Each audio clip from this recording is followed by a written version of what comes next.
Poussé oyo bazana ba comporter mabe ba yeba déjà ndenge wanda ko se retirer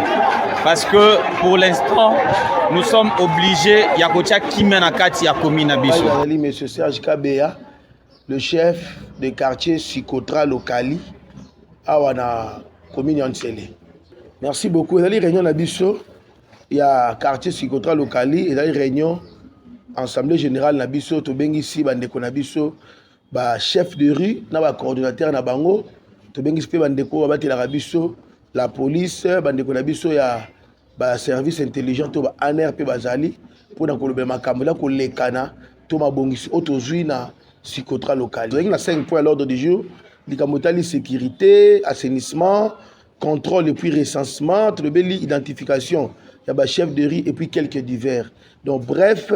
tout ça qui ko sala passage en revue à Makambotali sécurité pour na ko pesa longonia na bourgmestre na biso Franck Bombo la meso o azola la pongité lelo quand même na localité Kopela bandeko komi kolala quand même pongi vie insécurité comme qui makasi mais à ba disposition oyo to dispositif oyo eza ko pesa biso kimia yango to bengisi réunion oyo poto bandeko nini to ko soutenir ye na lolenge na biso to na ba dimension to zaleli na bandeko ya population na bandeko ya la police ensemble to travailler na collaboration pe na ko dénonçaka batu mabe o ba ko mema insécurité na quartier na biso. La difficulté ezali to senga na ba konzi ko multiplier biso ba poste ya police surtout ça pe ko équiper ba policier na biso na munitions na matériel et ko za malamu mingi leti to na kambu na munitions na frontière entre quartier Sikotra na quartier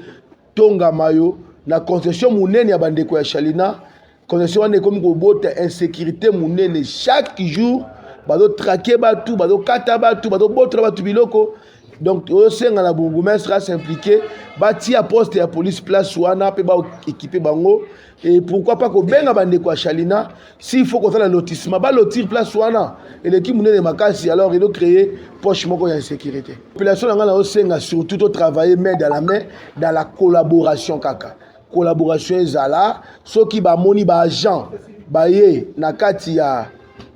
na bango pour na kosala recensement ba boya kate eza musala na photo ye ba nani azanani nani aza kolo lupangu nini nani auti wapi mais komona ba musu ba moni bandeko ya quartier ba kosala recensement aboyi ko bima ba sengi la kisa mikanda lupangu aboyi ko pesa toza wana pour na ko protéger bango ba uti ko escroquer mama ko $20,500 likolo ya kozanga koyoka toyebisi ke zela tobengisa mutu alobi azoteka toyeba ye mpe tomona nini aza na yango comme document ye pressé aki apesi mbongo lobi aye na bureau boye to vérifier mikanda ya lokuta balie ye mbongo oyo ezali réunion ya tozali réunion ezali réunion trimestrielle na biso ya 3e trimestre na biso tokoti tosala réunion ya assemblée générale chaque trimestre mpona kopasser en revue makambo elekaki mpe koplanifie tokomoke na suka ya mbula yango tosala ba réunion boye poto ba disposition nini bana Sikotra ba fêter na kimia pe ko soutenir bourgmestre na biso Franck Bombo la messe. Poussé oyo bazana ba comporter mabe ba yeba déjà ndenge wanda ko se retirer parce que pour l'instant